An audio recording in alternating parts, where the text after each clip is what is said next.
Hey guys, remember in my Alice in Wonderland rant that I did, where I said this? Previously on Stupid Beagle Reviews. And I'm probably gonna have a review for Jack Reacher this weekend.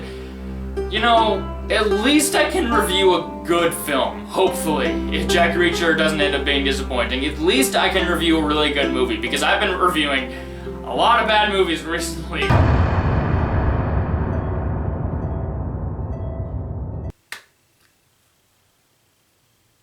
I freaking jinxed myself.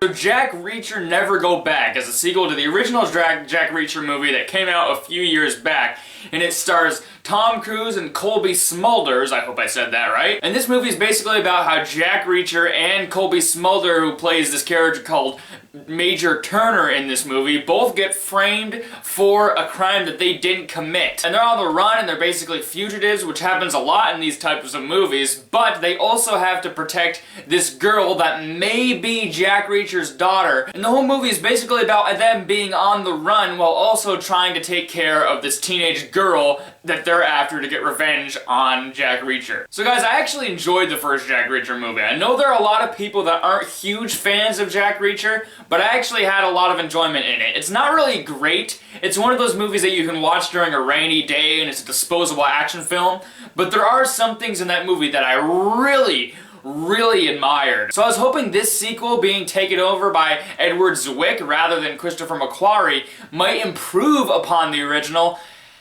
And oh boy, it does the complete opposite. Jack Reacher Never Go Back was a very disappointing movie. I was really hoping this would be a lot better than the first, and hopefully we could get a great Jack Reacher movie, but this movie's really just okay. There's nothing great about Jack Reacher Never Go Back. There are so many problems that this movie has. The movie started off pretty strong. I was like, yeah, this looks pretty good. I'm hoping this can be just as good as the first one, despite the bad reviews this movie has been getting. But after that, it takes a complete nosedive, and I'll get into the reasons why. I like Tom Cruise in this movie. He was good as Jack Reacher in the first film, even though my main problem with the first Jack Reacher is that Tom Cruise is essentially playing the same character he plays in every action movie. He's literally just playing the same action star. But I do like Tom Cruise just because of the fact that he's Tom Cruise. He's one of the best actors working today. And just the fact that he's Tom Cruise makes him enjoyable to watch in this movie. But I felt like Tom Cruise was also starting to realize the fact that he's played this role so many times in other movies. He's played so many characters that are the exact same as Jack Reacher. Because there are a lot of scenes in this movie that he felt like he was phoning it in. He didn't really care about being in this movie. He's like, can I get out of here so I can do another Mission Impossible film? Come on, man. And Tom Cruise has always cared so much about the audience and the enjoyment that they have through the films. So it was really upsetting that he ended up phoning in a lot of the scenes in this film. But definitely my favorite thing about this Jack Reacher movie was Colby Smulders as this Agent Turner person. She was really good in this movie. I actually really liked her character. She was by far the shining point of this movie. But the reason this movie takes a nosedive is because I was interested in some of the action scenes that happened in the first act, I guess. The first act had some really good action stuff. But then after that, we go into this other plot where Tom Cruise has to protect this girl that might be his daughter, and she ruined this movie. It's not just her that ruined it, because the movie totally slows down, and I was just totally not interested in the story at this point. It went from a fun action film like the first Jack Reacher to more of a road trip movie where they have to protect this girl. And this girl is totally unlikable. This teenage girl was very angsty, she was very annoying, and she makes the dumbest decisions. Like using their credit card and calling people when she shouldn't be calling people because people are after her.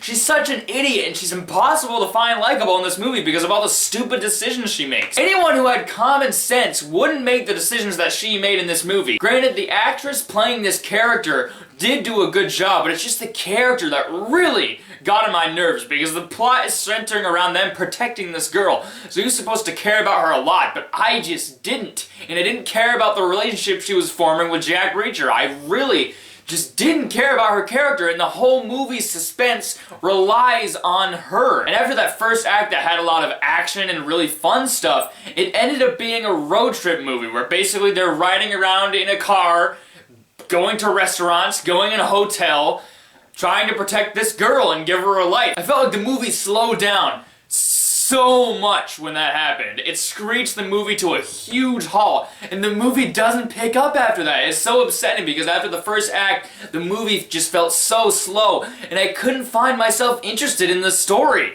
I was so bored with this movie. I was just yawning constantly because the movie got so boring. However, the main thing about Jack Reacher is the action stuff, because this is pretty much an action movie. It's trying to be like the next Jason Bourne or James Bond, and the action in this movie, it's pretty good. There are some pretty good action scenes. One of the action scenes I really liked in this movie was the climax, even though there was no suspense in it because I didn't feel for the characters. There was no suspense in the climax, but the climax itself was a very entertaining action sequence of the movie. But overall, the action scenes are good, but none of them are that memorable. There are some really memorable scenes in the original Jack Reacher. There are some really entertaining, good action scenes that I remembered for a while, but in this movie, basically all the action scenes except for the climax you kind of forget about. They're all just formulaic, and they're very similar to other action scenes we've seen. I just constantly felt like, haven't I seen this before in another action film? Haven't I seen this before? But overall, the action scenes aren't bad, they're just, there's nothing really that special about them, which was upsetting because there was some really good action scenes in the first film. Another thing that was really disappointing about this movie is the villain of this movie. He has this whole gang that's after Jack Reacher in this entire movie, but the character is barely fleshed out. He has no motivation at all. He's basically just after Jack Reacher, and there's a climax with him and Jack Reacher fighting with each other, and it's supposed to be like all epic, and it's supposed to be like this huge standoff, and it's supposed to be like a great moment, even though I was like, who is this guy that Tom Cruise is fighting again? I don't even know who you are. The characters also basically have no chemistry. They all seem like they hate each other in this movie because it basically surrounds around Jack Reacher and Agent Turner and the girl in this movie, and they had no chemistry with one another. They all just seem like they hated each other the entire movie. But overall, Jack Reacher isn't a movie that's gonna be like excruciating to watch. It's not gonna piss you off or anything. It's a movie you can watch on like a rainy day when you have nothing to do and just dispose of it and forget about it seconds after you watch it, because that's what this movie is. It's totally forgettable. I barely even remembered this movie. It's just so lame compared to Jason Bourne, which we got also this year. Jason Bourne is a much better action film of this year, even though a lot of people don't agree with me on that, but Jason Bourne was a much better action film. I hope you check out Jason Bourne instead. So overall, I'm gonna give Jack Reacher a C. It's a disappointing movie because the plot was really stupid and I could not get behind it. But the performances are pretty good in this movie, and there are some enjoyable action scenes. So you can watch the movie for that, but overall this movie is really not good. I did not like it at all. I really hope if they ever make a third Jack Reacher, it can improve and be more like the first film, because this was a huge lackluster sequel compared to the first one. So guys, if you saw Jack Reacher Never Go Back, be sure to comment your thoughts on it, be sure to like this video, be sure to subscribe, be sure to follow me on Twitter and Instagram. And also, I'm hopefully seeing Ouija Origin of Evil pretty soon. I'm hoping to see it tonight or tomorrow or the next day if worst comes to worst. But I'm really hoping I can see that soon and hopefully review it, because I'm hearing amazing things about that film and I really hope to see it. So look out for that, possibly, if I get to see it. But yeah, bye-bye now. Oh wait, before I go, I forgot to mention that I actually have time to make more videos today because I'm home from school. So look out for a trailer review of Logan coming very soon, probably later today. I hope to get that out as soon as possible because I really like that trailer. And yeah, bye-bye now for real this time.